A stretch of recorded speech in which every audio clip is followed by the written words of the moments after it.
Do you hear it? The echoes of the past, the whispers of forgotten truths, fragments of memories lost in the shadows. Welcome to Brainrot, Echoes, where we bring you stories long buried, unravel mysteries cloaked by time, and guide you through the darkest corners of the mind and the universe. Each video is more than just content. It's an echo resonating deep within, urging you to question, to wonder, to explore. Backend index pointing right, hit subscribe, turn on the notification bell, and join us in listening to the echoes the world tried to silence. The unexpected foe.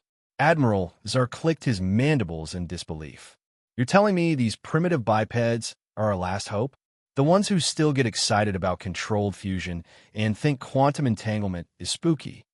The sound echoed through the command center of the Galactic Alliance flagship. Lieutenant Krell unfurled her sensory tendrils, a gesture that roughly translated to exasperation in most sectors of the galaxy. With all due respect, Admiral, we're not exactly drowning in options here. The Vex Armada has blockaded every hyperspace route from Centris to the Cygnus Arm.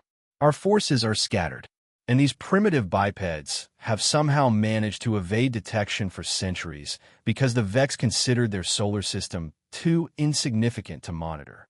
Too insignificant. The Admiral's compound eyes dimmed momentarily, the equivalent of a bitter laugh. How convenient for them.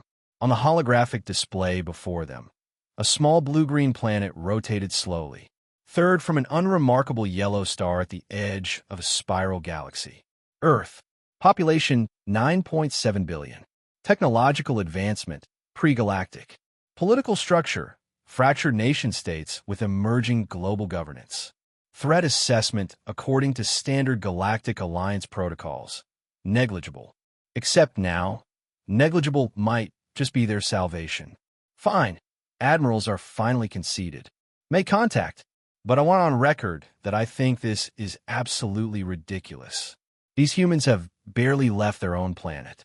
What exactly do you expect them to contribute to a war that spans 17 galactic sectors? Lieutenant Krell's skin flickered with bioluminescent patterns, her species' version of a knowing smile. You might be surprised, Admiral. I've been studying their information networks. They have this curious concept called impossible odds. Apparently, they find them motivating. The unscheduled intrusion. Dave Elliott was having a perfectly normal Tuesday morning when the alien showed up.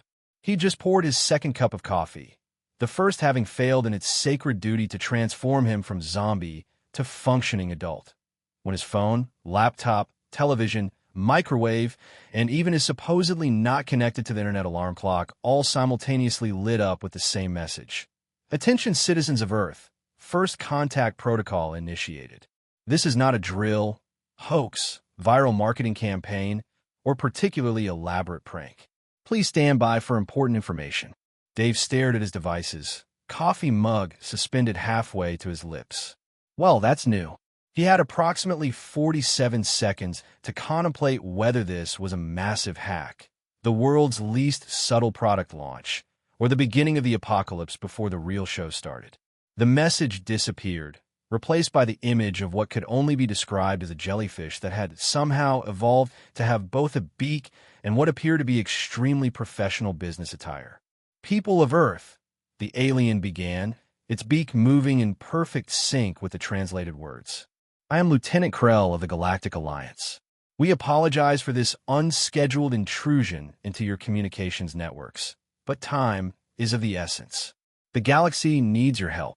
Dave slowly placed his coffee mug on the counter, his brain still processing the fact that an alien squid in a spacesuit was interrupting what should have been a boring Tuesday.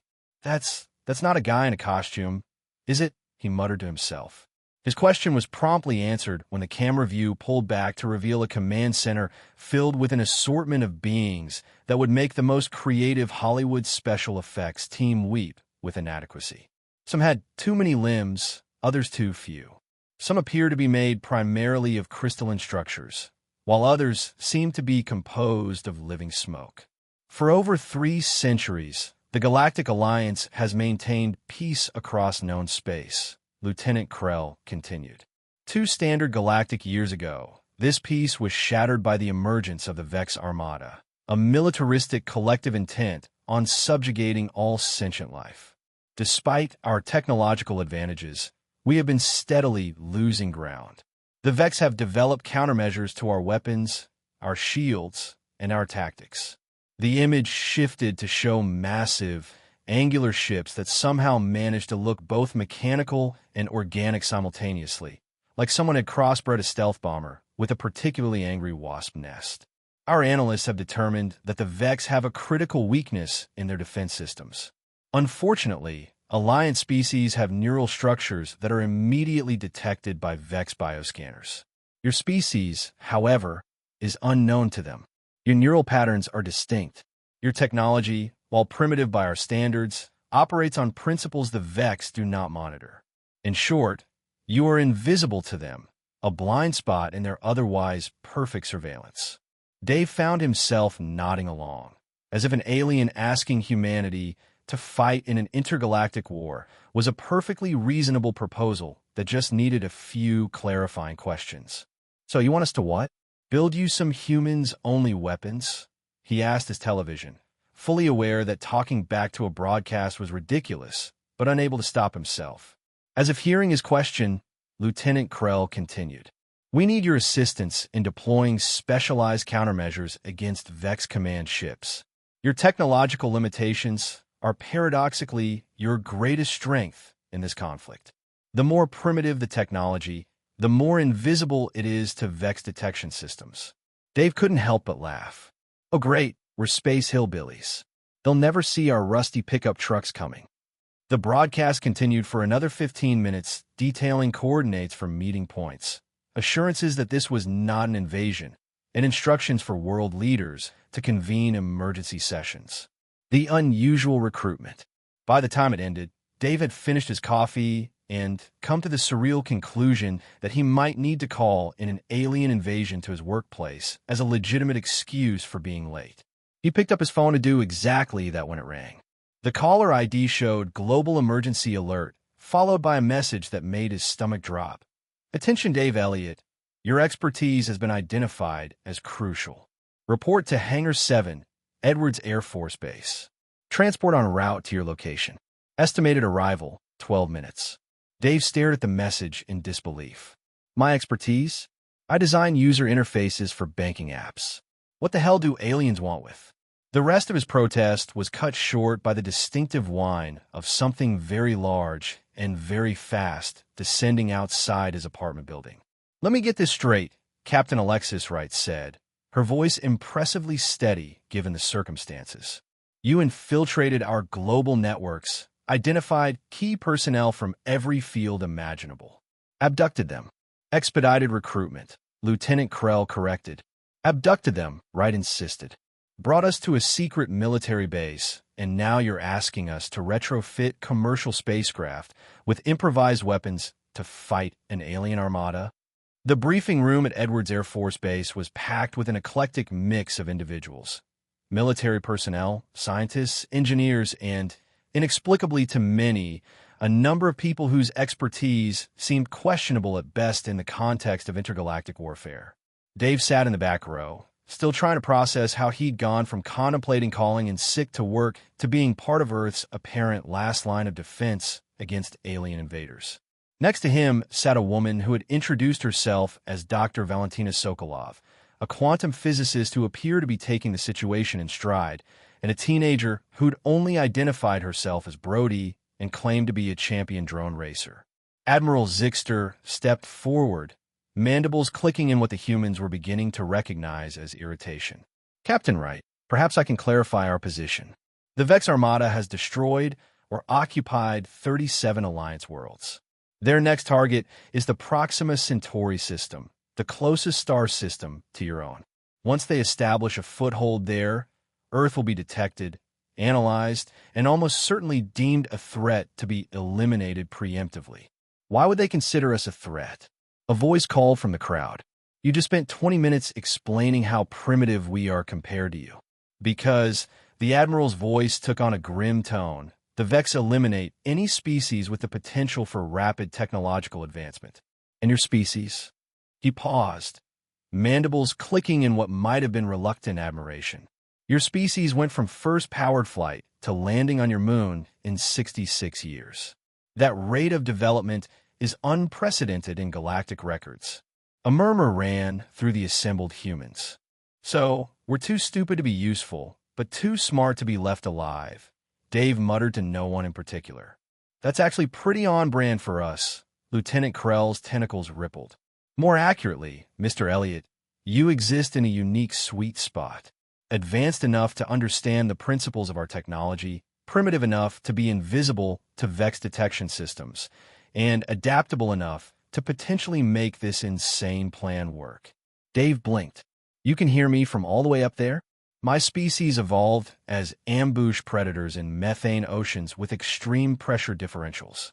I could detect the movement of your blood cells from across this room. Lieutenant Krell's beak twisted in what might have been a smile. And to answer your earlier question, we need your expertise in human-machine interfaces because Alliance technology was not designed for human neurological and physiological patterns. You quite literally need a translator between your brains and our tech. The wild plan. Before Dave could process the implications of this, Captain Wright cut in again. That still doesn't explain the plan. You want us to fight the Vex with our primitive technology? Even our most advanced military hardware would be laughably outmatched. Admiral Czar's compound eyes gleamed. Not exactly, Captain. We want you to fight them with your primitive technology powered by our energy systems. A fusion of approaches that the Vex algorithm cannot predict because it has never encountered such a combination. He gestured and a holographic display appeared in the center of the room, showing what appeared to be a standard human spacecraft, similar to a SpaceX model, but with distinctly alien modifications that made it look like someone had grafted pieces of an advanced spacecraft onto a vintage car. We're calling it Project Trojan Horse, the Admiral continued. The Vex will detect our power signatures, but the human components will register as background noise or sensor ghosts. By the time they realize their error, it will be too late. A hand shot up from the middle of the room. A lanky man with wild hair who had been introduced as Dr. Emil Novak, a demolitions expert. Quick question. What's stopping these Vex fellows from simply blasting our Trojan horses out of space the moment they see us coming? Lieutenant Krell's tentacles rippled in what the humans were learning to recognize as amusement. That's the beautiful part, Dr. Novak. They won't see you coming at all. Their detection systems are designed to identify advanced propulsion signatures, quantum encrypted communications, and neural patterns common to known galactic species. Your vessels, propelled by our power sources, but guided by your control systems and piloted by humans, will register as space debris or background radiation. Dave raised his hand, then awkwardly lowered it, realizing this wasn't a classroom. So, we're basically space ninjas using our technological backwardness as camouflage. A crude but not inaccurate analogy, Mr. Elliot, Admiral Zixter said, mandibles clicking rapidly, which Dave was starting to interpret as the alien version of a chuckle. Captain Wright, however, remained unconvinced. And once we're past their detection systems, what then? You expect us to take on warships with what? Missiles? Lasers? The Admiral's compound eyes swiveled toward Dr. Novak. That's where your explosives expertise becomes relevant, Doctor. The Vex ships have one critical vulnerability. Their central processor cores, heavily shielded against energy weapons, but surprisingly vulnerable to kinetic impacts of sufficient force. Primitive explosives by our standards, but delivered with precision to exactly the right spot. Dr. Novak's face lit up with the universal expression of someone who has just been given permission to blow something up in the name of science. You're telling me we're going to save the galaxy with good old-fashioned bombs? Not fancy laser beams or antimatter warheads, but actual chemical explosives. Precisely. Well, Dr. Novak grinned. That's something I can work with. Dave leaned over to Dr. Sokolov. Is it just me? Or does this plan sound like it was cobbled together by watching too many Earth movies? She shrugged. In quantum physics, we have a saying, if it's stupid, but it works, it's not stupid. Pretty sure that's not a quantum physics saying. No, but it should be. She smiled. Besides, the fundamental concept is sound. The Vex have optimized their defenses against the known, the expected. They've created a system so advanced it has blind spots, gaps in perception where simpler approaches can slip through. The race against time. Before Dave could respond, Lieutenant Krell's voice cut through the murmurs. We have 48 of your Earth hours before the Vex fleet enters the Proxima Centauri system. Once there, they will establish a forward base and begin systematic scans of nearby systems, including yours. We must strike before that happens. The room fell silent as the gravity of the situation sank in. Finally, Captain Wright spoke. 48 hours to prep an interstellar mission with untested hybrid technology, minimal training, and a ragtag crew. She let out a bark of laughter that held no humor. Well, I guess if we're going for so crazy it might work, we're starting strong. Admiral Zixter's mandibles clicked solemnly. Captain Wright, I understand your skepticism, but I have studied your species' history. You have a remarkable tendency to perform at your best when faced with impossible odds and minimal preparation time. That's a diplomatic way of saying we're good at winging it, Dave muttered.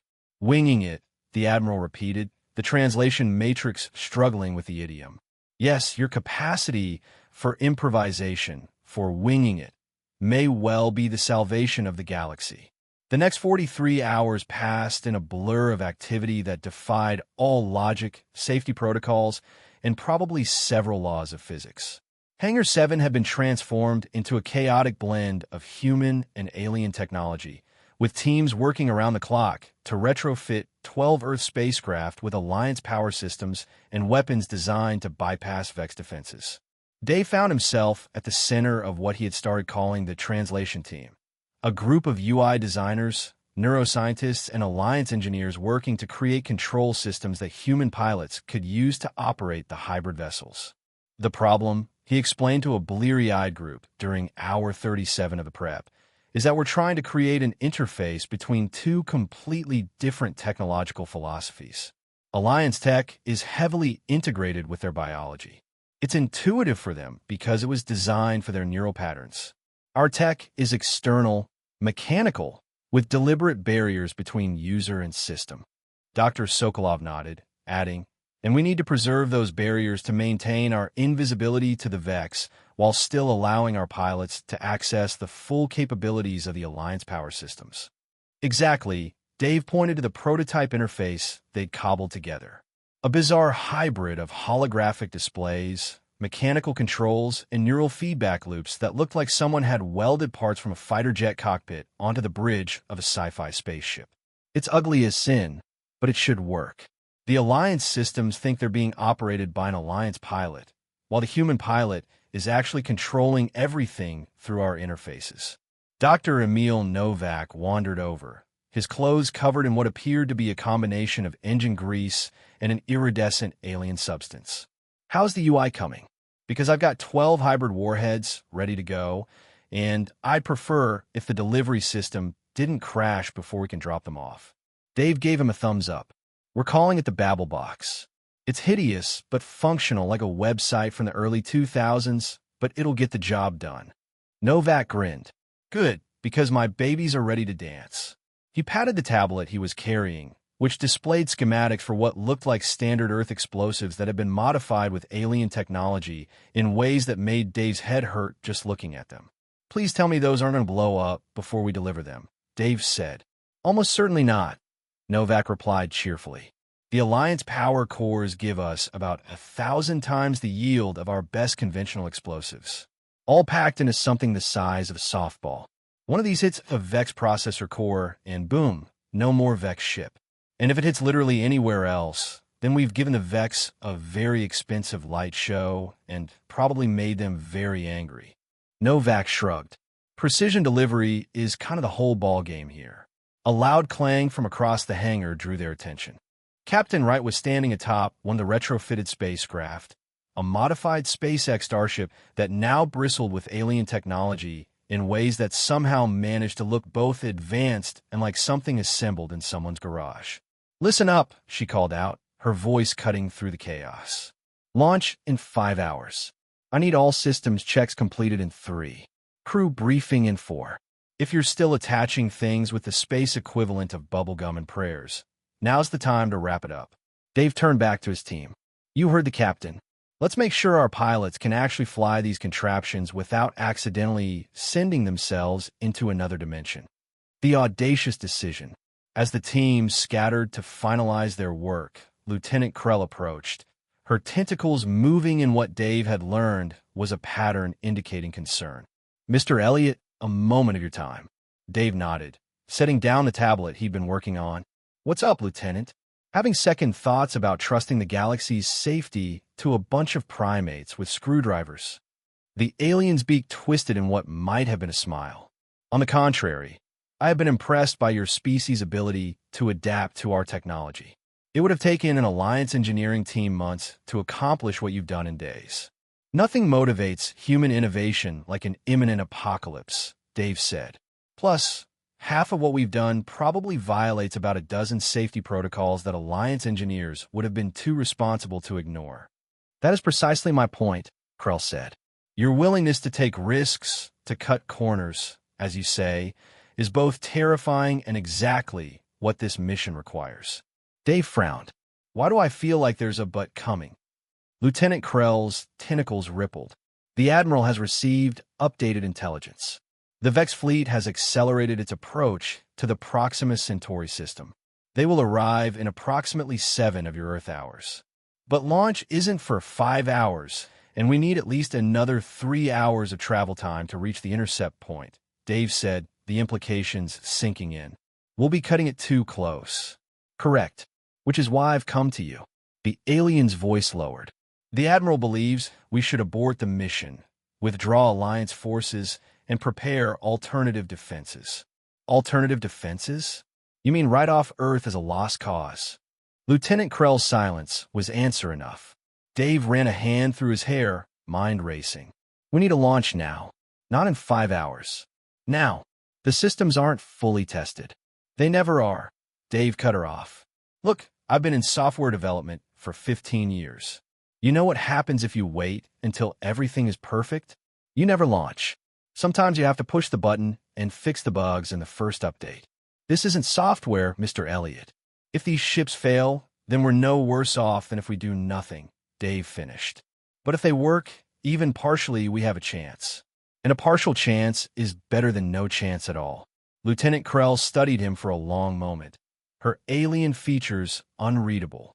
Finally, her tentacles settled into a pattern that Dave hadn't seen before. What does that mean? He asked, gesturing to her tentacles. It means, against my better judgment, I find your argument persuasive. She turned toward the command center. I will speak with the Admiral. Prepare your teams for immediate launch. As she glided away, Dave called after her. Lieutenant, what was that tentacle pattern just now? I haven't seen it in your emotional lexicon. She paused, turning back slightly. There is no direct translation. The closest would be resigned to the inevitable chaos of working with humans. Dave grinned. You should add that one to the official Alliance dictionary. I have a feeling you'll be using a lot. The launch of hope. This is either the bravest or the stupidest thing I've ever done, Captain Wright muttered as she strapped herself into the pilot's seat of the lead ship, now unofficially christened Hail Mary by its crew.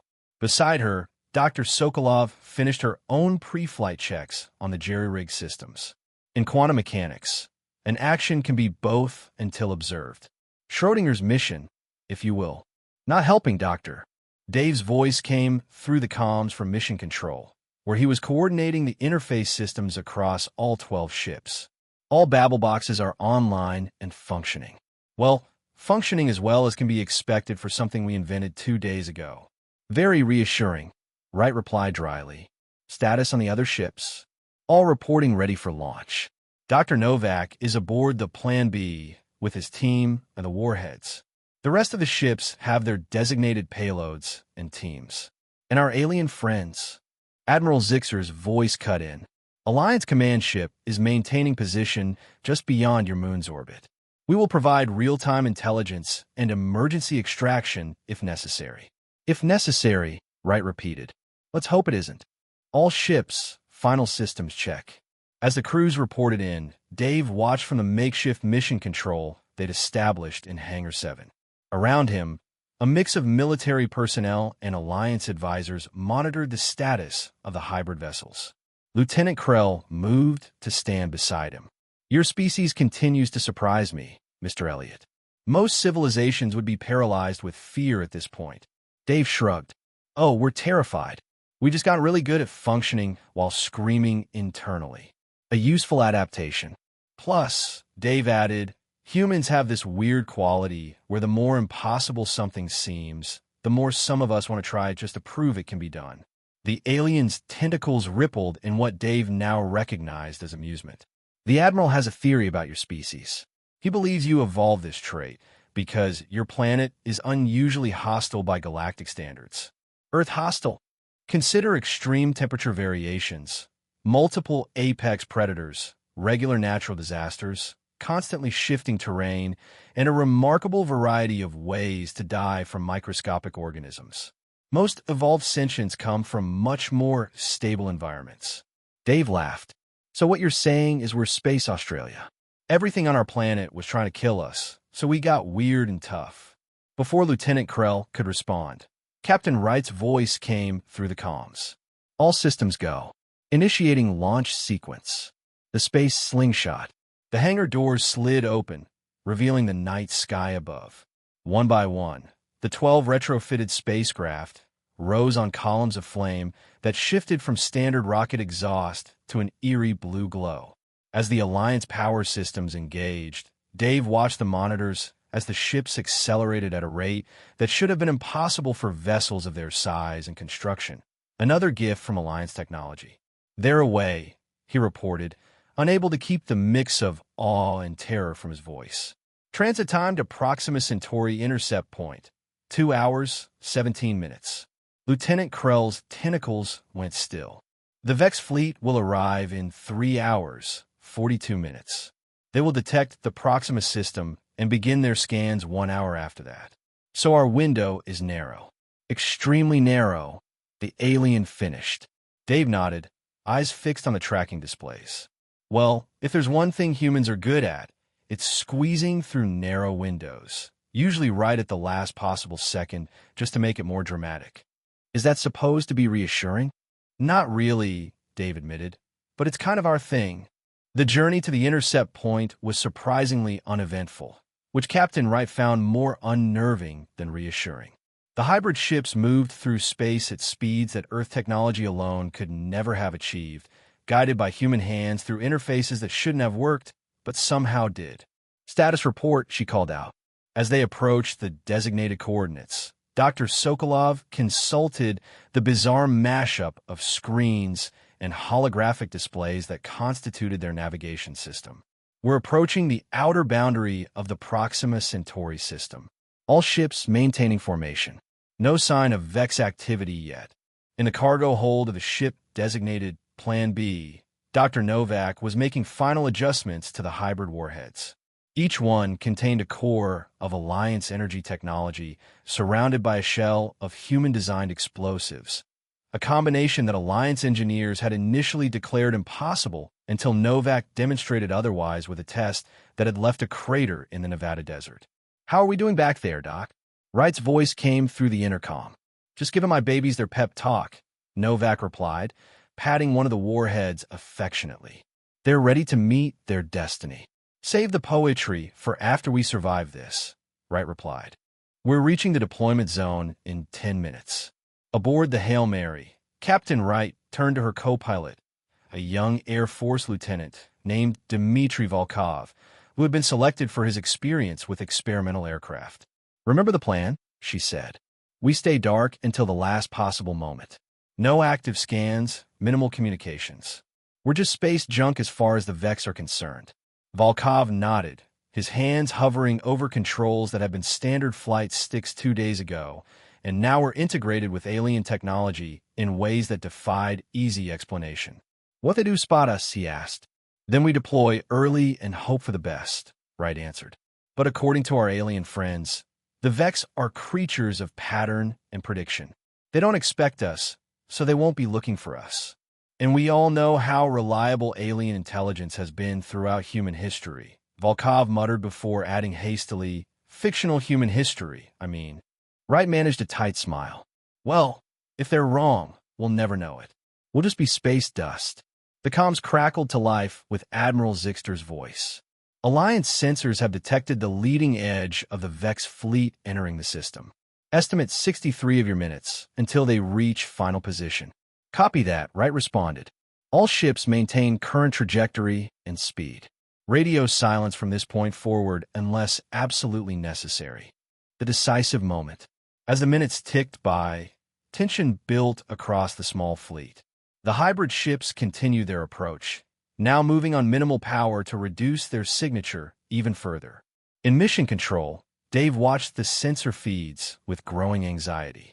They're really cutting it close, he murmured. Lieutenant Krell's tentacles twisted in a pattern he now recognized as tension. The Vex fleet is deploying faster than anticipated. Their advanced scouts will begin system scanning in approximately 47 minutes, and our ships reach deployment position in 39 minutes. Dave did the math. That's an 8-minute window. Not exactly comfortable. The displays showed the human fleet as small blue dots, moving steadily toward their target zone. The Vex fleet appeared as a spreading red cloud at the edge of the system, massive, organized, and utterly terrifying in its mechanical precision. They really don't know we're coming, do they? Dave asked, watching the Vex ships arrange themselves in a perfect geometric pattern for their system scan. The concept of humans piloting spacecraft with Alliance technology is so far outside their predictive algorithms that they would dismiss it as a statistical impossibility, Lieutenant Krell replied. It would be like expecting a Stone Age human to pilot a modern jet fighter, which is exactly what we're doing in relative terms. Precisely why it might work, Dave pointed out. On the main view screen, the distance between the human fleet and the Vex Armada continued to shrink. The Alliance command ship hovering at the edge of Earth's solar system relayed real-time updates on Vex movements and deployments. Vex command ships are taking position, reported one of the Alliance officers. They appear to be preparing for a standard sweep and clear operation. Admiral Zixter's mandibles clicked rapidly. They're deploying earlier than expected. Captain Wright must accelerate her approach. Dave keyed the secure channel. Captain, be advised. Vex deployment has accelerated. Your window is shrinking. Wright's voice came back tense, but controlled. Copy that. Adjusting approach vector. All ships increase power to 70%.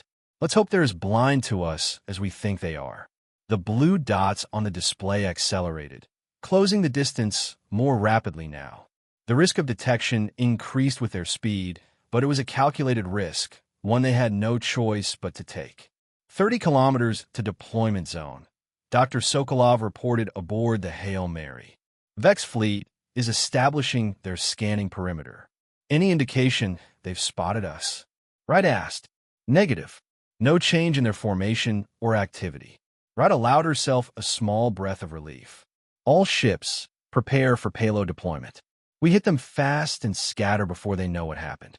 In the Plan B, Dr. Novak finished his final checks on the warheads. Payloads are hot and ready. Just get us within range of their command processors.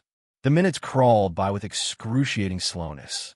In mission control, Dave found himself holding his breath as the human fleet entered the outer perimeter of the Vex deployment zone. They're in, he whispered, and the Vex aren't reacting. Lieutenant Krell's tentacles undulated slowly. Remarkable. Your ships are registering as nothing more than orbital debris to their sensors. Space junk for the win, Dave muttered. Then louder. Captain, you are clear to proceed with deployment. Vex ships remain unaware. Aboard the Hail Mary, Captain Wright nodded to Volkov. Initiate final approach. All ships prepare to deploy on my mark. The 12 human vessels adjusted their course, each one targeting a specific Vex command ship. The hybrid engines operated at minimal power, pushing the ships forward on what appeared to be simple momentum to any watching sensors. Range to target. 15 kilometers, Sokolov reported. 12, then. Stand by for deployment, Wright ordered. At precisely 8 kilometers, Wright gave the command. Deploy payloads now. Across all 12 ships, specialized launch tubes ejected their cargo, the hybrid warheads developed by Dr. Novak, each one targeted at the vulnerable processor cores of the Vex Command ships. Payloads away. Right confirmed. All ships, full reverse thrust, and evasive maneuvers on my mark. 3, 2, 1 mark. The human ships suddenly flared to life. Alliance power systems engaging at full capacity as they executed a maneuver that would have been impossible with Earth technology alone. A complete reversal of direction coupled with a random scatter pattern designed to confuse any targeting systems that might lock onto them. Victory against the Colossus. In mission control, Dave watched as the deployed warheads, appearing as tiny green dots on the display, continued on their trajectory toward the Vex ships. The Vex are still not reacting, Lieutenant Krell observed, her tentacles writhing with what might have been excitement. The warheads are registering as natural space debris. Time to impact, Admiral Zixter demanded. 47 seconds, one of the Alliance officers reported. And time until the Vex complete their deployment and activate full scanning protocols. 52 seconds. The Admiral's compound eyes glittered. It's going to be very, very close. Dave keyed the comms again. Captain, be advised. You have approximately 40 seconds until impact. Vex will activate full scanning in approximately 45 seconds. Copy that. Wright's voice came back. All ships are executing evasive withdrawal. Dr. Novak reports all payloads are on target and armed. The tension in mission control was palpable as they watched the final approach of the warheads. The Vex ships maintained their precise formation, utterly oblivious to the threat bearing down on them. 30 seconds to impact, Dave counted down. 2010, and then, with sudden and terrifying clarity, the display showed the Vex ships beginning to move, breaking their formation and accelerating. They've detected the warheads, Lieutenant Krell exclaimed, her tentacles flaring wide in alarm. Impossible. Admiral Zixter's mandibles clicked furiously. Their sensors shouldn't. 5 seconds to impact. Dave interrupted. Captain, the Vex are moving. Too late for them. Wright's voice came back, a hint of grim satisfaction evident even through the static. Novak's babies are locked on. The display erupted in a cascade of light as the first warhead made contact with its target, a Vex command ship at the center of their formation. For a split second, nothing happened. Then a pulse of energy rippled outward, visible even on the sensors as a shockwave of disruption that tore through the ship's structure. Direct hit, someone shouted in mission control. One by one, the remaining warheads found their marks. Some of the Vex ships had begun evasive maneuvers, but the simple ballistic trajectory of the human weapons, coupled with their near invisibility to Vex sensors, made them almost impossible to avoid at such close range. Each impact resulted in the same distinctive energy pulse followed by cascading system failures across the targeted ships. The precise combination of Alliance energy technology and human explosives created a reaction that overwhelmed the Vex processors exactly as Dr. Novak had predicted. 8 hits confirmed, reported an Alliance officer. 9, 10. The last 2 warheads missed their primary targets as the Vex ships executed desperate evasive maneuvers. But even 10 strikes out of 12 was beyond anything the Admiral had dared to hope for. The Vex command structure is in disarray, Lieutenant Krell announced, her tentacles writhing in what was unmistakably excitement. Their network is failing. On the main display, the remaining Vex ships began moving erratically, their perfect formation dissolving into chaos. Without their command ships to coordinate their actions, the individual vessels reverted to basic programming. And that programming did not account for attacks from supposedly primitive species using hybrid technology. All ships report status. Dave called over the comms. Captain Wright's voice came through first. Hail Mary is intact and withdrawing at full speed. Minor damage from debris, but systems are functional. One by one, the other ships reported in. All 12 had survived the initial engagement, though several had sustained damage from proximity to the explosions or from debris. The Vex fleet is retreating. Admiral Czar announced, his mandibles clicking rapidly in what Dave had learned was his species' equivalent of astonished laughter. They're actually retreating. The display confirmed his words. The remaining Vex ships were pulling back, abandoning their planned sweep of the Proxima Centauri system in favor of a defensive regrouping. Did we just win? Dave asked, hardly daring to believe it. Lieutenant Krell's tentacles formed a pattern he hadn't seen before. Something complex and beautiful. Not the war, Mr. Elliot, but this battle, yes, decisively. Admiral Zixter turned to address the mission control team. The Vex will analyze this defeat. They will adapt their sensors, adjust their tactics, but it will take time. Time the Alliance desperately needed. And in that time, we can prepare further surprises for them. With all due respect, Admiral, Dave said, I think I've had enough surprises for 1 week. The Admiral's compound eyes fixed on him. Then you may want to cover your auditory organs, Mr. Elliot, because I'm about to deliver another one. He paused, mandibles clicking softly. The Galactic Alliance would like to formally invite Earth to join as a probationary member. Your species has proven itself unexpectedly valuable. A stunned silence fell over mission control, broken only when one of the military officers let out a whoop of celebration that quickly spread throughout the room. Dave turned to Lieutenant Krell. Is he serious? The Admiral, I mean. Her tentacles rippled in amusement. Entirely serious. Though I should warn you, Alliance bureaucracy makes your Earth governments look efficient by comparison. The paperwork alone might take decades. That's not what I expected to be worried about when discussing joining a galactic civilization, Dave admitted. The universe is full of surprises, Mr. Elliot. Humanity's ingenuity. 3 months later, Dave found himself back at Edwards Air Force Base, though under very different circumstances. Hangar 7 had been transformed from a chaotic emergency workshop into a permanent facility dedicated to Human Alliance technological collaboration. The translation interface is coming along nicely, Dr. Sokolov said, gesturing to the latest version of what had once been called the Babel Box and was now officially designated the Human Alliance Neural Interface System, though everyone still called it the Babel Box behind the bureaucrats' backs. Much more elegant than our first attempt, Dave agreed, though I still think the holographic controls could use some work. The response time is laggy. That's because you're thinking in human terms, came a familiar voice. Dave turned to see Lieutenant Krell gliding toward them, her tentacles arranged in the pattern he now recognized as a friendly greeting. Lieutenant, I didn't know you were back on Earth. I returned yesterday with the Admiral. The Alliance Council has approved the next phase of our collaboration. Dave raised an eyebrow. Let me guess. They want us to jury-rig more Earth tech with Alliance power systems to confuse the Vex. Actually, Lieutenant Krell's beak twisted in what he'd learned was her version of a smile.